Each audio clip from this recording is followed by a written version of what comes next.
سر ابھی انتظار کیس کے جو سماعت ہوئی ہے اس کے حوالے سے بتائیے گا. جی اعوذ باللہ من الشیطان الرجیم بسم اللہ الرحمن الرحیم ایاک نعبد و ایاک نستعین اللہم صلی علی محمد و علی محمد. جی جیسا کہ آپ کو پتہ ہے کہ اللہ کا بڑا کرم ہوا ہے اور انتظار پنجوتا صاحب کل رات کو جو ہے وہ ریلیز ہوئے اور میں نے ان کو تھانہ کوثار سے ریسیو کیا. اس کے بعد وہ لاہور اپنے گھر چلے گئے.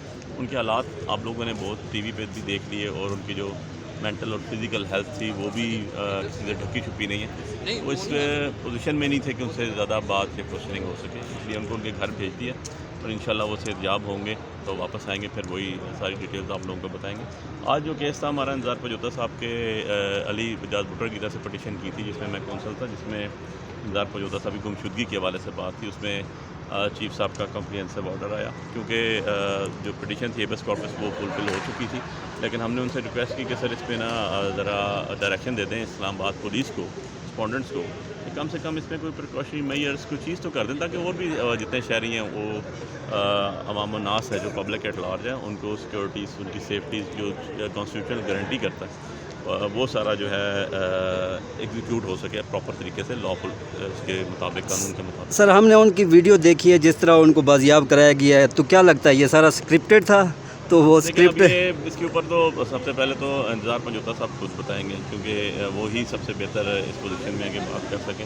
ہم ان کے ساتھ کھڑے ہیں, پارٹی ہماری ان کے ساتھ کھڑی ہوئی ہے. مشکل ٹائم ان پہ آیا اور 26-27 دنوں بعد تھانہ جب میں پہنچا تو میں پہلا شخص تھا جن کے ساتھ وہ گلے ملے اور ایک کیفیت تھی, میں وہ بیان بھی نہیں کر سکتا, میرے پہ بھی اور ان پہ بھی جذباتی کیفیت تھی. تو ہمارا بھائی ہے, اللہ اس کو زندگی صحت دے اور جلد سے جلد صحتیاب کرے اور پھر انشاءاللہ وہ خود ہی اغواکاروں کا پیچھا کیا جائے گا. اغواکاروں کا دیکھیں جی وہ تو قانون نافذ کرنے والے اداروں کا کام ہے کہ وہ اس کی تہ تک پہنچے تاکہ باقی لوگوں کو بھی جو ہے وہ اس طرح کے مسائل سے اتنے جو بھی ایشوز ہیں ان سے نجات مل سکے. اچھا یہ بتائیے گا سر کہ کہا یہ جا رہا ہے ان کی طرف سے, انتظار پنجوتا صاحب کی طرف سے یہ کہا گیا کہ تاوان مانگا گیا 2 کروڑ. تو سر کسی سے رابطہ ہوا نعیم حیدر پنجوتا صاحب سے یا گھر کے کسی فرد سے رابطہ کیا اغواکاروں نے؟ دیکھیں یہ تو وہ بتائیں گے کہ ان کی اسٹیٹمنٹ آئی ہے میرے ساتھ. تو جب میں نے ان کو ملا تو وہ بیچارے بہت پریشان بھی تھے. اوبیسلی ان کی صحت, ہیلتھ, مینٹل وہ چیزیں سیٹسفیکشن میں نہیں تھے وہ, اور میں نے بھی ان سے کوئی رات 4 بجے کا ٹائم تھا شام کو, رات کو سحری کے بعد, تو ان سے وہی بتا سکتے ہیں. اس کو تو معقول جواب وہی دیں گے کیونکہ اس کے بعد ہم نے بھی ان سے کوئی کوشچن نہیں کیا. ان کو گھر جانا تھا, ان کو گھر بھیجا. ابھی وہ بھی ان کی ہیلتھ ایشوز ہیں, ریسٹ کر رہے ہیں. انشاءاللہ دوبارہ جب صحتیاب ہو کے آئیں گے تو آپ کو ساری چیزیں بریف کریں گے. Thank you. بہت شکریہ, تھینک یو.